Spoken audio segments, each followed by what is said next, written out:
All right, I think we will go without a break, just for, we will have some time for questions. If I may ask my first, and then we'll open it up to questions from the audience, from your questions, while we are also waiting for one of the cameramen, Sergei Markio, who should arrive soon, also to take some questions about his camera work, his experience of filming this picture. If I may, Jessica, ask first, there is a phrase in this film that Sandarmokh is part of the general picture or situation. So I just want to ask you why. I know this might sound a bit cynical after such a powerful story about Yuri Dmitriev himself as a man, as a person, as someone who stands behind this specific place in his research and his kind of price he's paying for it. But nevertheless, what made you decide to do a film about specifically Sandarmokh, and let's say not other places that are mentioned in the film, perhaps such as Perin 36, which was kind of rewritten, its history was rewritten, of course, much earlier in 2014, if not before. And certainly there has been, right, no kind of shortage of places on the former Soviet territory with such history. So why this location? Is it because of the story of Dmitriev? Is it because of the story of the place? Is it because perhaps there has not been a film done about this place before? Or for any other reason? Yeah, well, I never intentioned to make a film about Sandarmokh. And it's for me, the film is also not about this place. Mm-hmm. It's about much more about the way Yuri Dmitriev got caught up in all this system, and because I had been making films in Russia for over 20 years, I had seen the developments and how things were happening, and actually how I came to make this film. Before this film, I made a film called The Red Soul. It's about the heritage of Stalin in contemporary Russia. While I was making that film, there are 6 different main characters. People told me you should meet Yuri Dmitriev because he's doing this incredible work, and it's very connected to to digging up the past. So I got in contact with him and started filming with him for The Red Soul as one of the characters. He was just part of the story.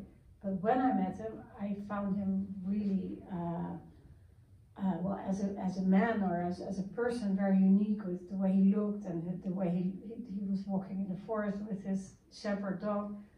But at the same time, what really touched me the most and is the work that he was doing, because I was traveling all over Russia to make this Red Soul, and I could really tell that the country was closing again, or that people were getting more closed and more afraid to speak, and that propaganda was taking over in a lot of ways. So just the fact that he, against all odds, was still digging and doing this and trying to give back the names to the people, and he was really trying to restore something, to restore trauma also, and to help people to overcome the trauma from the past. And he really believed that that is the only way you can have a better society. And I very much agree with him, so that's what really touched me, that he was trying to do that. That's why I made the film. So actually, Sandarmokh is just a side. I mean, it's a big thing, of course. It could have been one of the other places, but Yuri was not in the other place, so that's why it was this place.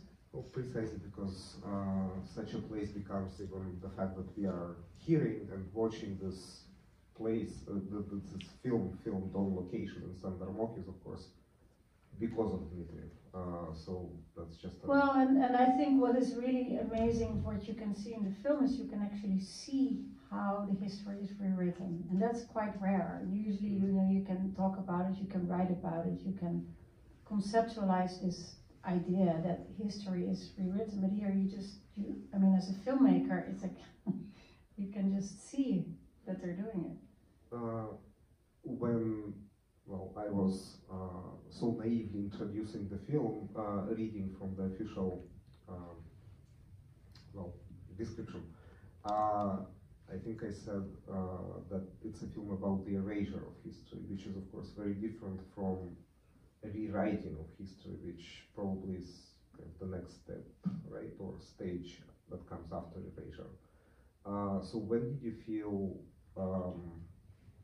that the rewriting of it started happening in Putin's Russia? Erasure, I guess, was the preliminary kind of groundwork for the rewriting of it. In your experience, since you've worked for so many years shooting films in Russia and doing oral history and interviewing people for 900 days, when do you see this kind of borderline? And would it even still be possible for you to make a film such as 900 days when you actually talk to people on camera today? Yeah, I find it a bit difficult question because I'm also not a historian, and I don't know if there's like a certain point, I think, where this started happening. I think yeah, that myths are created around important historical events that has been going on. I mean, and that's not only in Russia as well. That was, yeah. I mean, maybe in the perestroika time, in the very beginning, it was a time when other narratives and also truth and facts came out, and people started to think about it and had access to it. And that is a process that was slowly again stopped. That's what I saw. So exactly when this happened, I don't know. And of course, while making this film, it became quickly much worse. Yeah, that's of course something that I noticed. And then with 900, yeah, if it would be possible to shoot 900 days, I think right now it's, I think it's very hard to shoot in Russia right now because in order to do so you need permission, and if you need permission you need to ask officials, and everybody's afraid. And I think also even if you get the permission, it might be dangerous for the people that you're filming. So it's just, and also not so long ago, Evan Gerkovich was arrested. So the first foreign journalist was put in jail, not sent, because always, I think foreigners, and me included, have always felt, okay, the worst that can happen to me is that I will get kicked out of the country. And so you have to worry, of course, very much about the people that you're filming, because they cannot leave and might end up in prison. But now also foreign journalists can be put in prison. So yeah, I mean. Yeah, of course, I was asking more about the public, the people you would interview and how that would be if different. They would be afraid to talk, or? Sure, and yes. I don't know. But depends. What you're saying is that it would simply not be possible because you would not be able even to. If they would want to talk, I'm not sure I would do it because it might endanger them. Thank you. Let's take questions from you guys, and if there is a question from the student, that by our tradition always goes first. If there is one, yes, please. The one thing that wasn't immediately clear to me was Yuri was cleared of his initial charges. Why did he did he intend to actually flee to Poland, or was that another trumped up charge? That wasn't immediately clear to me. To tell the truth, that's also not, I don't know. All I know is that in the items of the national TV, they showed how he was trying to leave the country. As far as I know, the facts that I know is that he didn't have a passport, and that I doubt that he was trying to leave the country. He did leave Petrozavodsk, the borders of his hometown, and he was not allowed to, but a few weeks before he had asked permission to go to Moscow, which they had let him do. So he's as the way I got to know him, I mean, he's quite a stubborn person. I think he was just really tired of it and just left to go to the cemetery of a friend, not the cemetery, but he went to the cemetery because a friend of his was buried there recently and he wanted to visit it.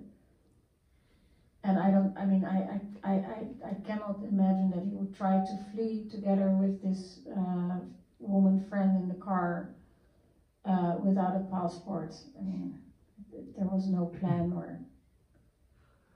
but they just, constantly make up all sorts of things and just broadcast it.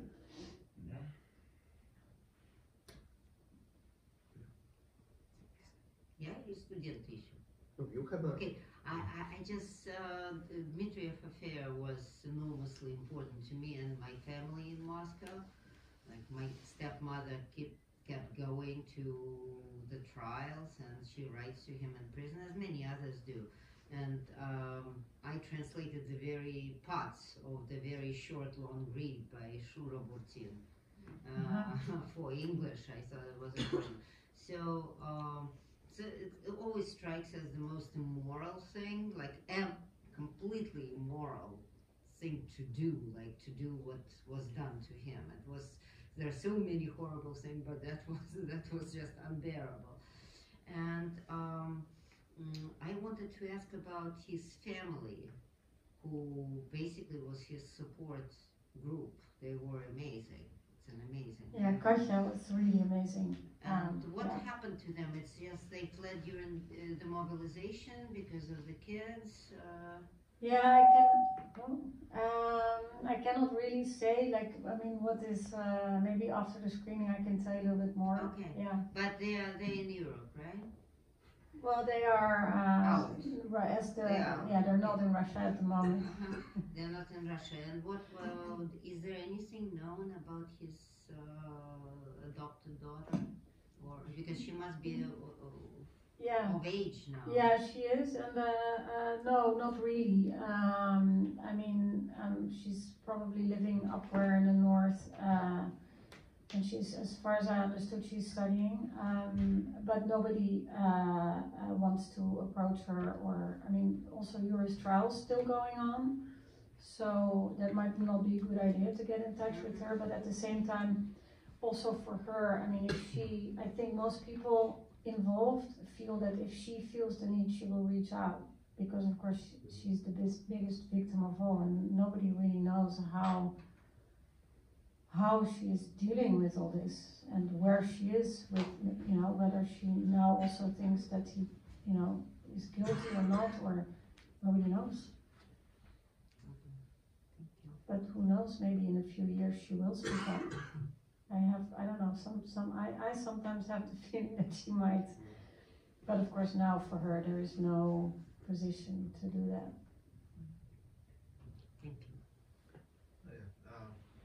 Now that filming in Russia is most likely a not possibility, I was wondering if there was anything more that you would like to film there, or perhaps anywhere else, if not there. What would it be about? Oh, that's I'm working on a new film, but I don't really want to talk about it right now. I would love to continue filming in Russia. I think it's super important, especially now, to know what's going on there, to get a better idea what people are thinking, what is happening. So, but unfortunately, I don't think that's a reality right now. But I am thinking of a film outside of Russia that is dealing with that, and As a filmmaker, there's always ways, of course, to tell the story. Just like in this film, there's so much I couldn't film, so I had to think of other ways to tell the story.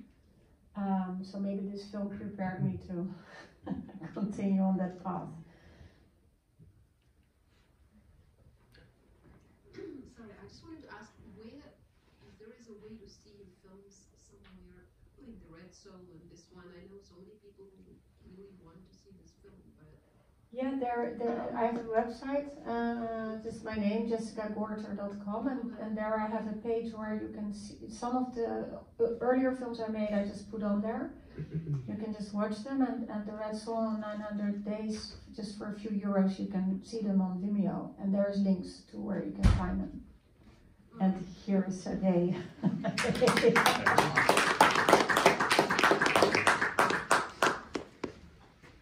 Hi.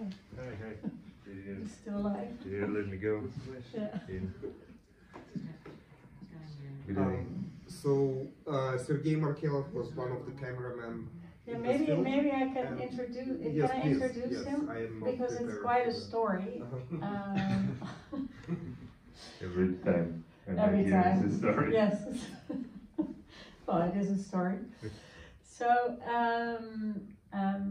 when I was first, I filmed for The Red Soul, as I already said, with my crew, and then when I left, Yuri, I asked Yuri if I could make a film about him alone, and he said, "Well, that's a great idea. That would be fine, but I don't think I'll be around." And I remember standing in the kitchen with Katja, his oldest daughter, laughing about it, and she was saying, "Oh, my dad is so paranoid."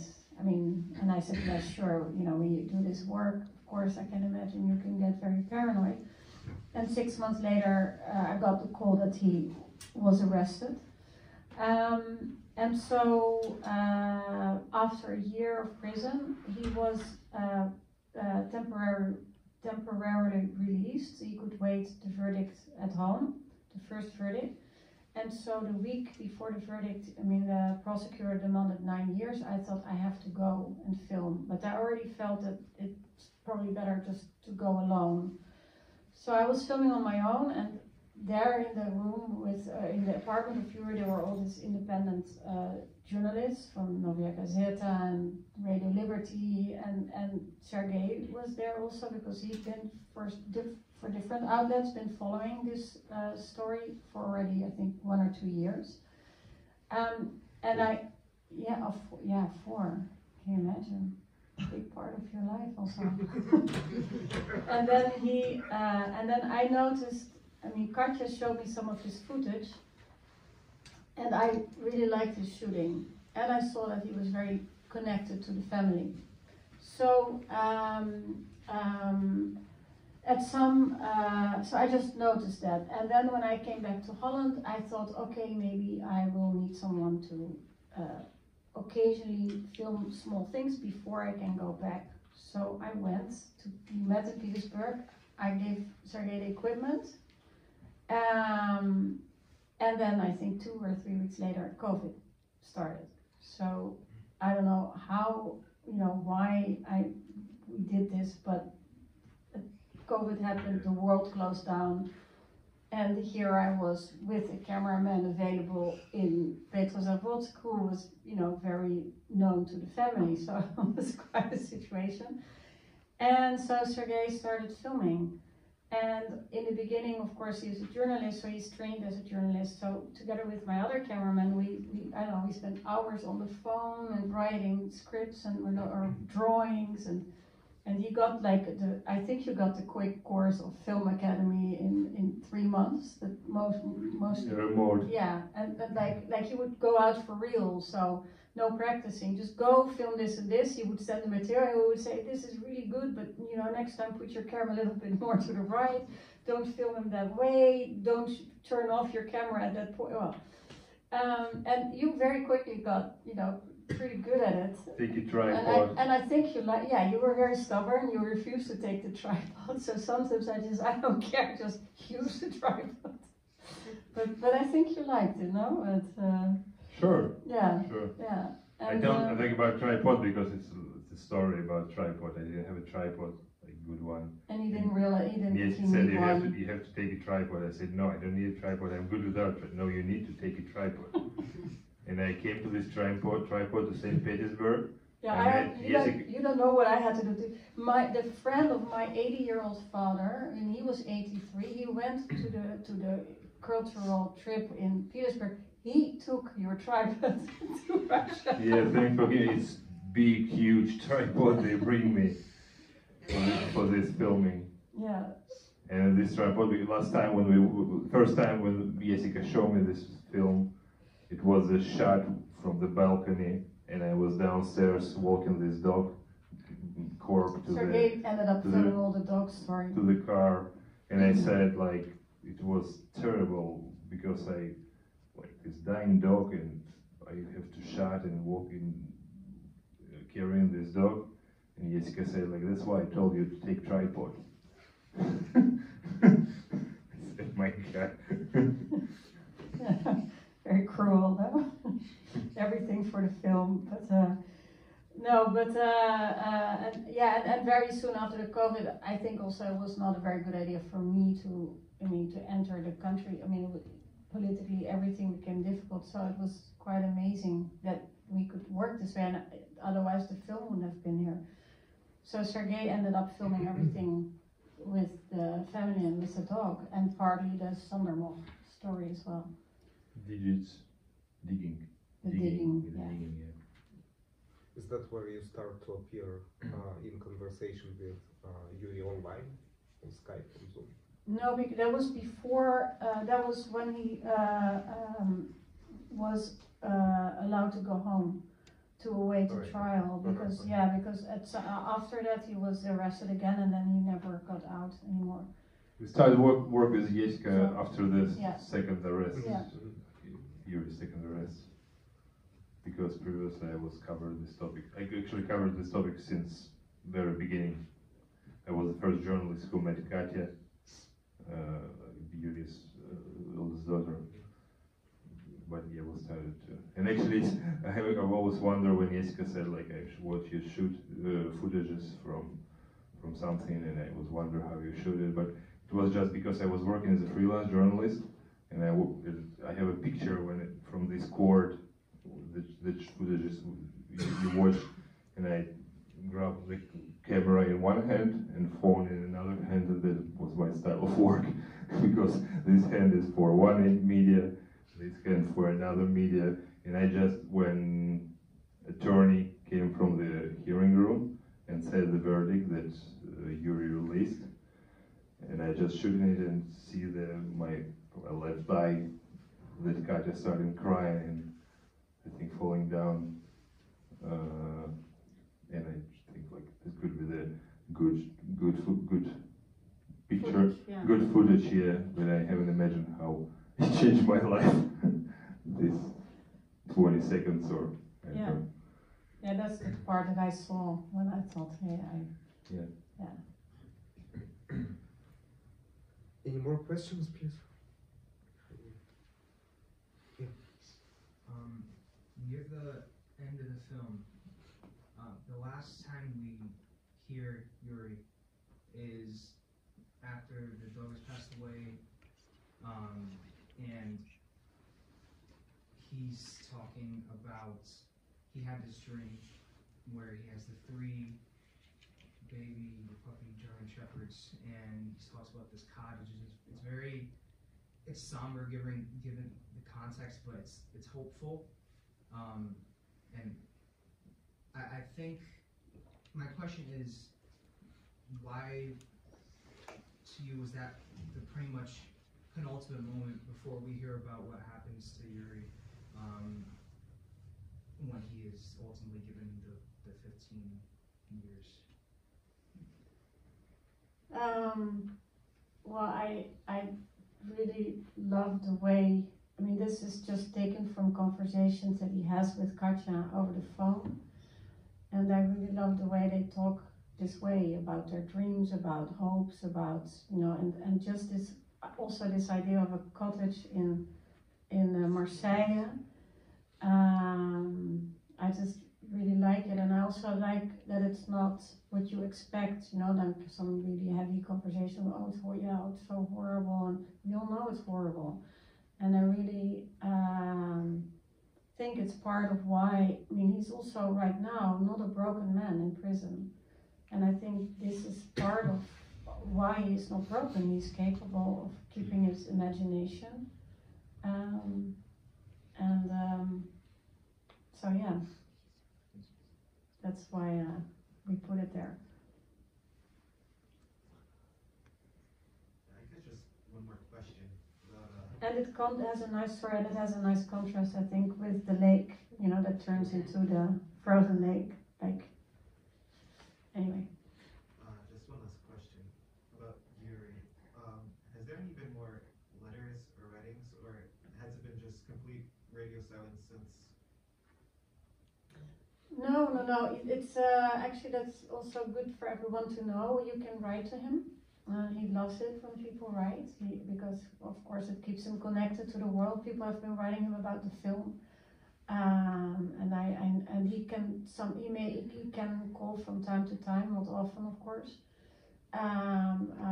with his daughter Katja, and so there is some contact. And twice a year people can visit him, but it's always kind of unknown what will happen. So like I think 2 or 3 people can go at the same time, and then they arrive there in the middle of nowhere. I mean, it also looks like the gulag. It is the former gulag, where he's staying in a barrack with 70 men, and snow in the winter, hot in the summer. I mean, everything you imagine it to be. That is what it's like. What was I going to say? But yeah. You can write an email to the prison system can send the emails. Yeah, in Russian. Without any tough topics. It should be in Russian. Yeah, and no politics, today politics. But you can write, for instance, that you saw the film or what you think about it, or other things. There is a web page with the same name, the Dmitriev Affair. Yeah. You can find the information about the Dmitriev Affair or the Dmitriev's case. I forget. It's all information about case, media publications, also in English. And if you cannot find where you can write, you can always send me on my website is my email. You can always write me because I can tell you. Be happy to let you know. So, it might seem like a silly question, but who is this film specifically intended for? Because I can tell that on one hand there are the people who are critical of Putin's regime, who will accept this film almost uncritically too. And on the other side there are people who subscribe entirely to the propaganda, who will look at this film and who will, for example, my grandmother's one of those people who I constantly have very heavy arguments with.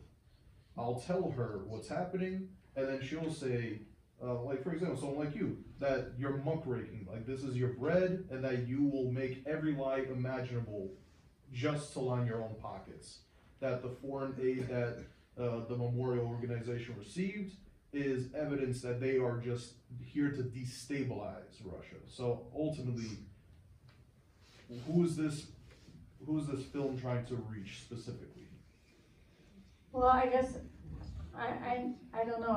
It's always when you write the script and you get the funding, you also have to write who's your potential audience. I always find that a difficult question. I mean, people who are interested in people who like film, people who are interested in history, in Russia, in how system works, how systems work, because Russia is not the only country where the system works in a certain way. I mean, I see a lot of similarities with also even my own country, Holland. To talk, unfortunately, the film right now cannot be shown in Russia. I wish it could, and I wish people like your grandmother could see it. It would be good. I mean, what I really loved about my previous films when they were shown in Russia is that there sometimes were audiences with people with very different views, and there will be great discussions. it's important to, especially, I think, it's one of the reasons why I also want to make films, that people can think also for themselves, you know, what they think and feel, and that you can discuss it. I have thoughts about it too. If you give me. Yeah, unfortunately, many things changed for the last couple of years. Maybe if this movie the premiere of this movie will be like 2 years before, something would be like another way. Maybe it could be the more viewers or more attention, but this film is much more complicated, for example, than Navalny. But Navalny movie is more understandable for Western auditory, for Western viewers. But in my opinion, as a journalist who was working on local topics, not in Moscow or St. Petersburg, but in regions, as a human who was born not in Moscow or St. Petersburg, but in the middle of nowhere, and I was traveling through Russia a lot. When you see the movie like Navalny, you think like it could be some protest rallies in Russia, and there was a guy who was really like a hero. He could change the game, but frankly speaking, the most top rally, Navalny's rally, he's not a demon. He's only demon about the Medvedev. I don't know how to put it into words. 900 people came to this rally in Petrozavodsk, and it was biggest, I think, rally for last maybe 8 or 9 years. 900 or 800 people, and that's it. When you see all this protests, it's Moscow and St. Petersburg partly. When you watch the Dmitriev Affair movie, it's a story about real thoughts about, I don't know, about this agenda in Russia. Like, not government doing this work about recovering history, about reveal the history of the victims, of the Gulag victims. It's a one freak guy, really. Nobody knows about Yuri Dmitriev because before he was arrested. It's one freak guy, another freak guy somewhere in a Kolyma that Yuri Dmitriev make this movie about him, and it's last couple guys who make this work. And deeply diseased society where doesn't care about all this. I think this movie is more realistically about what happened in Russia, besides the Dmitriev's case itself. If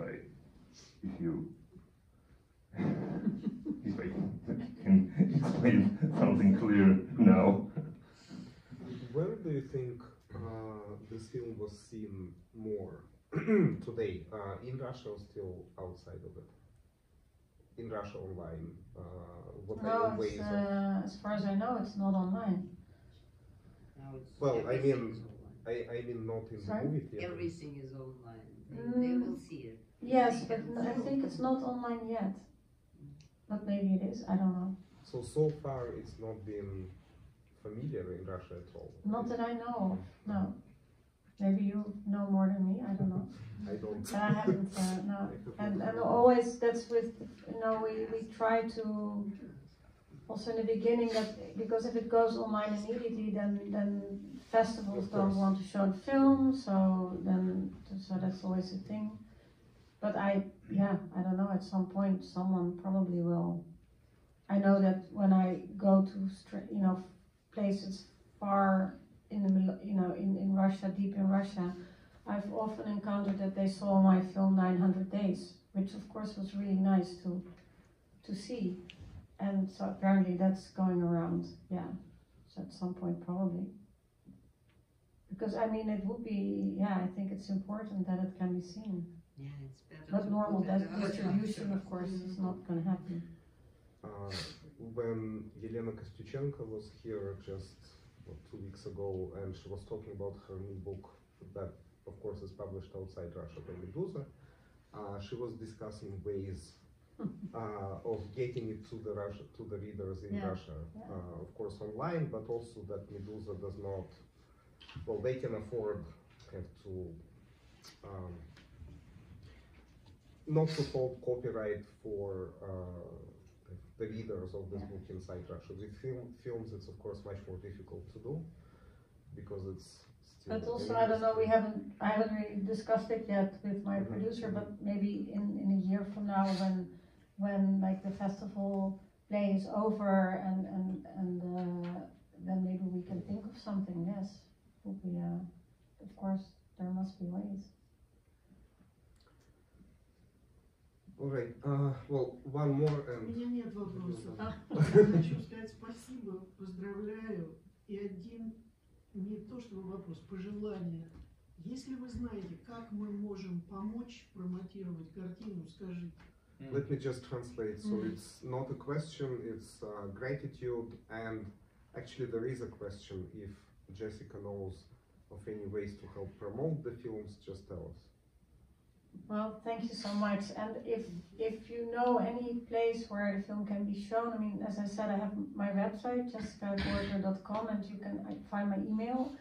And I'll be happy to hear, because also for me, it's important that the film gets seen by as many people as possible because of Yuri's situation. So I'm working quite a lot to organize also screenings. So.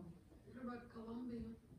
Yeah, it would be. Harman Institute, they would show it. Yeah, I've already. I mean, the libraries, maybe.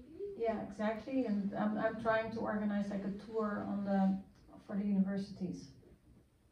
But I also think you should share about how difficult it is to get this film out there. Yes. What's going on in the world. Yeah, well, Allah here is making a good point. It's been really hard to get the film I mean, it's going to festivals, but it has been hard. The film doesn't have a distributor, and I think the fact that it's a Russian subject has a lot to do with it. In the beginning, I couldn't believe that, actually, with Allah, because she's a filmmaker as well. We talked about it a lot, and she helped me to sort of think of, what is happening. Because in the beginning, I thought, but this is made with Dutch money. I'm a Dutch director. It's Yuri, he's in jail. How is this possible? But the world, of course, unfortunately, is very polarized. I would say at the moment, maybe it always is, I don't know. So it's harder to get this film out there. For my previous films, I always had distribution, it was not so difficult. Festivals are reluctant also sometimes because they don't want to offend any Ukrainians who are attending, which is, it's also understandable. So, but on the other hand, the film is getting out there, and also people are, that's why I was also really happy that you reached out and organized this screening. The film is going places, so if you have any ideas on where it can be screened, Colombia, I will. In the Harman Institute, I think that there are, I don't know, there are people who would, I think you probably, Yasha probably knows. This will be taken care of. Right, yeah. But I must say that as soon as you are done with the festival circuit, and if it's put, say, I don't know, on YouTube or any kind of on a big carrier, it will be seen everywhere. Honestly, anywhere where there is also a big Russian population, or not even big, but active. For example, I know, for example, my friend lives in Boulder, Colorado, and they had The film festival Boulder just reached out, so yeah, because they read the names of victims from memorial lists. They recently had this gathering there, and they read. I think it was, I don't know if it was Boulder, Denver. I don't remember. yeah, it must be Boulder because the festival in Boulder just reached out for a screener. So interesting. But I didn't know they did the reading of the names. For sure, Boston definitely. I think there will be many people. And I mean, I honestly don't know why Ukrainians would be offended to see a film about a person who actually is. Because Ukrainian flag in their film. Exactly. Yeah. Well, it's Yes. You can say it's Ukrainian film. They shouldn't be offended in any sense. They should be Can't say what they actually should and should not do. happy that this film is shown. All right, we have to wrap up, unfortunately, but let's thank Jessica and Sergey once again. Thank you for coming. Все пошли, смотрите.